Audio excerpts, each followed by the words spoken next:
terima kasih Bu Sekjen, Pak Iwan, Mas Ino yang mewakili untuk menyampaikan beberapa topik yang menjadi bahasan pada kesempatan Raker kali ini. Bapak Ibu sekalian yang kami hormati, ragam topik tadi paling tidak setidaknya kita sudah punya gambaran terkait dengan sikap dari Kemendikbud menyangkut beberapa isu atau topik yang tadi kita bahas.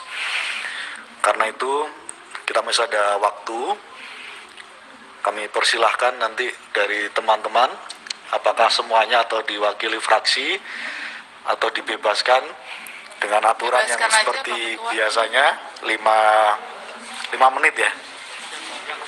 Yang hadir 5 menit.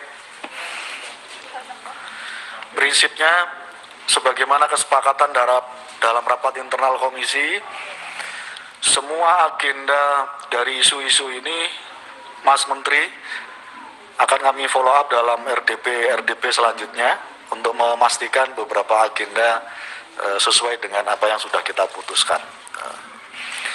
Karena itu nanti proses pendalaman dan seterusnya akan kita lakukan dalam RDP, dan kalau dimungkinkan dilakukan raker kembali nanti akan kita putuskan bersama. Kami persilahkan terlebih dulu teman-teman dari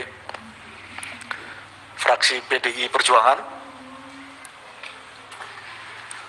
Oh, sekaligus ini Pak Menteri, di atas ini ada teman-teman mewakili dari forum guru honorer yang lolos passing grade, yang tadi belum dapat formasi. Belum.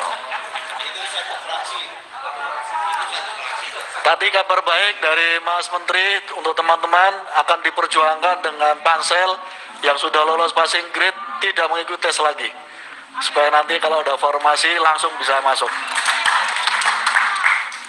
Terima kasih. Pak Tan, kami persilakan. Terima kasih Ketua. Assalamualaikum warahmatullahi wabarakatuh. Salam sejahtera, Om Swastiastu, Namo Buddhaya, salam kebajikan, merdeka. Pertama, yang kami hormati Ketua, Wakil Ketua, teman-teman anggota Komisi 10, Mas Menteri beserta Bu Sekjen, beserta para dirjen dan hadirin hadirat yang saya muliakan. Pertama, fraksi PDI Perjuangan mengapresiasi Kementerian Pendidikan dan Kebudayaan, Riset dan Teknologi Republik Indonesia atas realisasi anggaran tahun 2021. Untuk seterusnya, Ketua, pendalamannya kami serahkan kepada Mas Putra, Ibu Esti, dan kemudian Pak Andreas dan mungkin Mas Rano Karno. Kami persilakan Putra.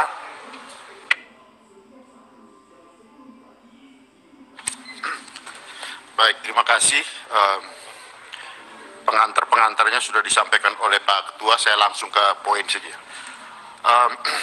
Pak Menteri beserta seluruh jajaran yang saya hormati, teman-teman Komisi 10, pimpinan yang kami banggakan. Yang pertama yang berkaitan dengan P3K. Memang ini sebenarnya banyak pertanyaan yang saya ingin sampaikan, tapi sebagian besar sudah terjawab. Jadi saya kira masyarakat guru, terutama guru honorer di Indonesia, memberikan apresiasi yang tinggi karena pekerjaan besar. Kami semua tahu bahwa urusan tenaga honorer ini pekerjaan besar yang tidak mudah gitu. Karena saya mengikuti dari tahun 2014 soal ini, dan sampai sekarang paling tidak untuk urusan guru honorer ini sebagian sudah tercapai. Nah, ada beberapa persoalan turunan yang saya kira perlu dipertegas. Yang pertama yang mengenai periode ketiga atau tahap ketiga. Saya kira ini pasti harus kita lakukan, harus tetap dijalankan, karena ada juga isu-isu di bawah bahwa seolah-olah karena tutup anggaran tahun 2021 seolah-olah tidak akan terlaksana gitu. Saya kira ini perlu ditegaskan bahwa tahap ketiga masih tetap ada. Kemudian yang berkaitan dengan soal peralihan dari swasta ke negeri tadi sudah dijawab, saya kira cukup clear mengenai itu. Cuma ada beberapa catatan yang tadi bicara juga dengan Pak Mujid, bahwa di dalam proses transisi itu perlu ada regulasi yang menjamin bahwa mereka yang lulus di swasta atau mereka yang dari swasta yang lulus di dalam P3K ini jangan sampai kehilangan atau jangan sampai dipaksakan untuk ke negeri itu. Di dalam masa transisi tadi Pak Ibu Sekjen sudah jelaskan mengenai ada judicial review. Ketika dalam proses menuju judicial review ini Pak Menteri, jangan sampai karena di daerah pasti pelaksanaannya ini sudah mulai terjadi, mereka diancam, malah mereka dipaksa harus pindah ke negeri. Dan ini menjadi apa ya, kalau tidak dikatakan konflik, ada ketegangan antara swasta dan negeri. Jadi ada peraturan peralihan yang mengamankan proses, jangan sampai ketika terjadi proses menuju judicial review ini mereka sudah dipaksakan harus ke negeri. Nah, ini harus diberikan jaminan mengenai hal ini sehingga tidak terjadi apa ya perpindahan atau perpindahan secara paksa, karena memang kita akui, kita pahami betul bahwa ada undang-undang ASN yang mengatur soal itu. Nah, saya kira ini perlu menjadi penjelasan tadi sudah cukup jelas, tapi masa transisi itu yang penting untuk diamankan. Kemudian mengenai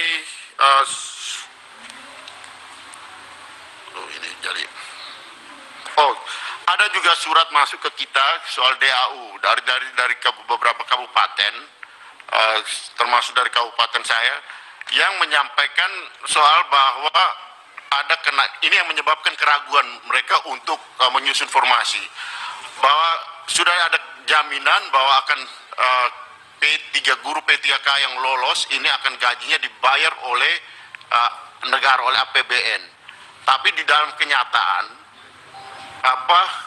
DAU-nya tidak naik gitu. Nah, ini antara fakta-fakta ini mungkin ini memang bukan urusan langsung dengan Kemdikbud, tapi ini perlu kita pertegas supaya ya mereka tidak ragu-ragu gitu mau mengusulkan formasi, karena ini juga jadi salah satu alasan kenapa mereka tidak mengusulkan formasi atau ragu-ragu mengusulkan formasi, karena kenyataannya DAU-nya tidak naik gitu. Nah, kemudian yang berikut ini di luar apa yang tadi dibicarakan, tapi pernah saya sampaikan di dalam rapat panja yang berkaitan dengan biaya akreditasi.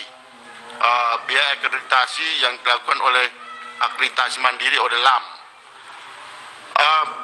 Kami minta dan usulkan supaya akreditasi perguruan tinggi swasta ini mengenai biayanya ini ditanggung oleh negara, Pak Menteri.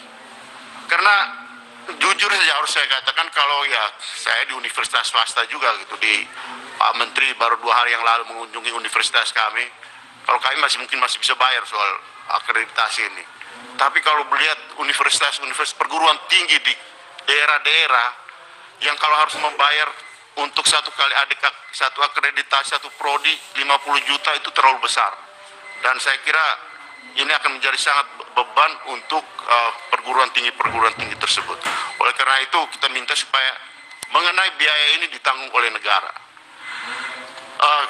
Yang terakhir yang berkaitan dengan usulan anggaran tadi, ada usulan tambahan ini, saya mohon supaya ini kita melakukan rapat khusus di RDP khusus yang berkaitan anggaran usulan tambahan yang 10 triliun tadi. Saya kira itu, terima kasih. Terima kasih Bang Andreas. Terima kasih Pak Ketua. Melanjutkan apa yang sudah disampaikan Pak Andreas Parera, ST Wijayati, fraksi PDI Perjuangan. Yang pertama, tentang guru-guru yang sudah diterima di P3K dan terkhusus untuk guru-guru yang berasal dari sekolah swasta, yang tadi sudah disampaikan bahwa di dalam ketentuan Undang-Undang ASN yang dimaksud dengan aparatur sipil negara yang selanjutnya disingkat ASN adalah profesi bagi pegawai negeri dan P3K yang bekerja di instansi pemerintah. Nah, saya kira kalau kita mengacu kepada rencana untuk melakukan perubahan terhadap Undang-Undang ASN, saya meyakini ini adalah sesuatu yang cukup lama karena ini sebuah PR yang sudah kita kerjakan sejak periode yang lalu tetapi tidak pernah selesai. Mungkin yang bisa kita lakukan dengan terobosan hukum, kalau boleh saya mengusulkan, di dalam ketentuan peraturan atau di dalam undang-undang ASN ini tidak ada ketentuan umum apa yang disebut dengan instansi pemerintah. Sementara ada sebuah tulisan instansi pemerintah itu adalah satu kesatuan organisasi yang kemudian oleh pemerintah digunakan untuk melayani masyarakat.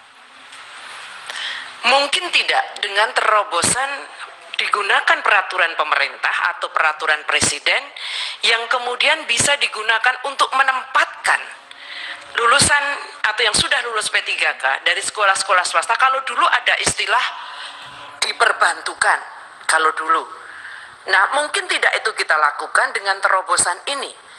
Karena kalau ini kita biarkan, ini juga menjadi darurat persoalan di sekolah-sekolah swasta.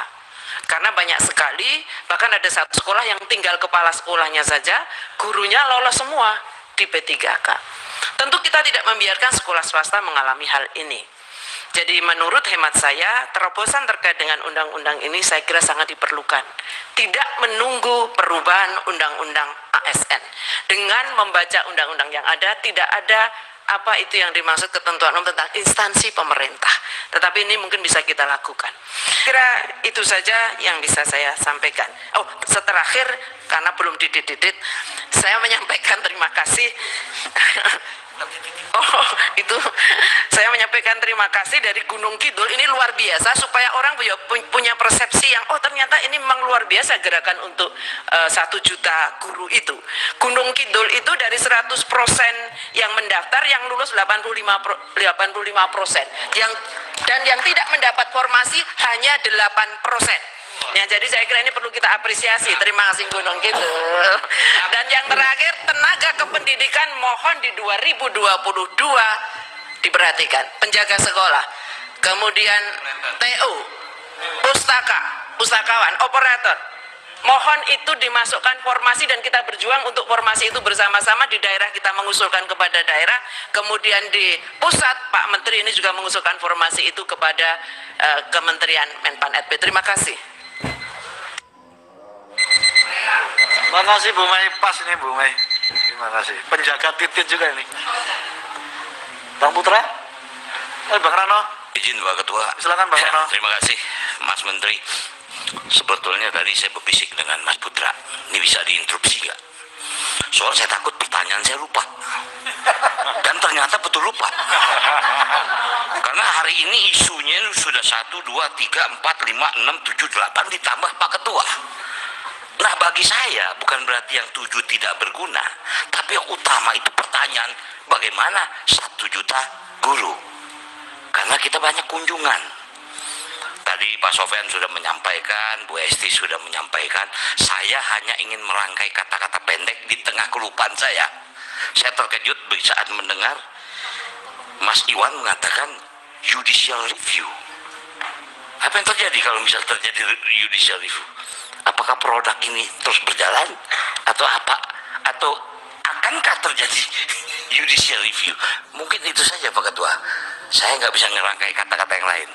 Saya cuma terkejut dengan kata-kata, waduh, kalau terjadi judicial review, berapa lama masalah ini bisa selesai? Mungkin itu saja. Terima kasih Pak Ketua. Terima kasih Bang Rano. Persilakan Bang Putra. Baik, terima kasih pimpinan. Tugas sekretaris itu nanti nambah-nambahin yang kurang sama ngasih durasi. Assalamualaikum warahmatullahi wabarakatuh. Yang terhormat pimpinan komisi, anggota Komisi 10 yang saya hormati, Mas Menteri beserta dengan jajaran. Tentunya meskipun tadi Pak Kapoksi sudah menyampaikan, tapi bolehlah kita juga tetap memberikan apresiasi capaian realisasi anggaran kementerian di tahun 2021. Terutama yang saya happy berat itu, kalau anak Jakarta Selatan itu harus di mix ngomongnya Pak Mas. Kalau anak Jaksel harus di mix Inggris, Indonesia, Indonesia, Inggris gitu ya. Itu adalah yang soal lulusan perguruan tinggi yang langsung kerja. Itu saya lumayan happy ngelihat itu, meskipun yang vokasi tadi saya harapkan di atas 50%, tapi ternyata tentunya ini menjadi capaian kita nanti di tahun-tahun berikutnya. Yang kedua, tentunya Mas Menteri, saya dalam bahasa komunikasi politik saya bisa bisa membaca bagaimana Mas Menteri betul-betul ingin menekankan bahwa kita tidak kehilangan esensi dalam konteks guru P3K. Dari awal pertama kali Mas Menteri menyampaikan itu, mengkomparasi dengan tahun-tahun sebelumnya, saya sudah paham, saya sudah mengerti bahwa apa kerja besar yang dicapai oleh pemerintah saat ini itu luar biasa, dan itu adalah janji kampanye, bukan hanya sekedar jatuh dari langit gitu ya, atau jatuh dari loteng terus kita laksanakan, tapi ini adalah komitmen yang bukan kebetulan tapi berhasil direalisasikan oleh kabinet yang sekarang gitu ya. Jadi ini adalah satu apresiasi, tentunya besar harapan agar tadi Bang Andreas sudah nyampaikan tahap 3 di 2022 dan juga kita tuntaskan di 2023 ya, sehingga 2024 tahunnya pemilu sudah enak ngomongnya Mas Menteri, 1 jutanya mantap bulat gitu loh ya. Dengan kita orang politik soal ini Bang Rano semuanya, jadi agar kita juga dengan segala turunannya tadi yang disampaikan oleh Bang Andreas juga, itu adalah sesuatu yang wajar, tapi saya paham bahwa kita tidak boleh kehilangan fokus ya. Tentunya tugas kita Komisi 10 dalam menerima konstituen kita, kemarin kita lihat banyak sekali lembaga-lembaga yang tadi disampaikan Pak Ketua Komisi, bagaimana teriakan mereka, jeritan mereka, dan ini wajib hukumnya kami komunikasikan kepada pemerintah. Dalam hal ini tentunya Mas Menteri adalah mitra kami, bukan kementerian yang lain yang ada di Pansel, yang dalam waktu dekat ini akan bertemu dengan para Pemda. Besar juga harapan kami agar Mas Menteri, ini kalau menyampaikan hasil memang tidak sempurna, tapi yang namanya perjuangan itu harus bisa disempurnakan. Ya, usaha dan perjuangan itu harus bisa kita sempurnakan. Yakni memperjuangkan agar yang disampaikan tadi, terobosan hukum atau terobosan peraturan. Ini kekhawatiran dari apa yang disampaikan Mbak Esti, Bang Andreas, Bang Rano, dan saya dalam hal ini, masa tunggu judicial review ini bagaimana? Ya, kita nggak tahu, apalagi dalam kata-kata gini akan diajukan BMPS. Gitu ya, berarti akan diajukan berapa lama kita menunggu. Nah, nasib dari mereka ini seperti apa? Menurut saya Kemendagri, Kemenpar-RB, dan juga Kementerian Pendidikan dan lain sebagainya itu memang harus ada evaluasi secara menyeluruh, dan juga kita harus keluar dengan terobosan-terobosan sehingga yang namanya masa tunggu ini tidak menjadi penderitaan. Kalau kami teriakan terkait dengan guru swasta yang harus pindah ke negeri itu sudah saya dengar sejak Oktober 2021 saat reses. Saya kaget sekali. Ternyata kalau dia lolos, dia masuk formasi, dia harus pindah. Itu sampai nangis kepala sekolahnya. Saya sampai bingung mau jawab apa. Karena saya juga baru dengar dari kepala sekolah yang menangis di depan orang tua murid. Bulan Oktober, saya baru dengar sekarang. Nah, kebetulan memang DKI agak beda. DKI tidak terima dana alokasi. Betul Bu Sekjen ya? Mereka bayar sendiri. Bagaimana cara mengaturnya? Kami bayar sendiri, kami udah tes, ya kami tariklah ke negeri. Masa udah bayar sendiri tetap di swasta? Nah, hal-hal seperti ini yang menurut saya nasib guru-guru ini pada masa tunggu judicial review sampai putusannya, tolong segera dipikirkan Mas Menteri. Ini jumlahnya banyak sekali. Ini tentunya harus menjadi komitmen 100% dari pimpinan kampus, dan juga harus diawasi penuh oleh Kementerian Pendidikan dan Kebudayaan. Saya rasa itu pimpinan yang bisa sampaikan. Terima kasih. Wassalamualaikum warahmatullahi wabarakatuh. Merdeka. Merdeka.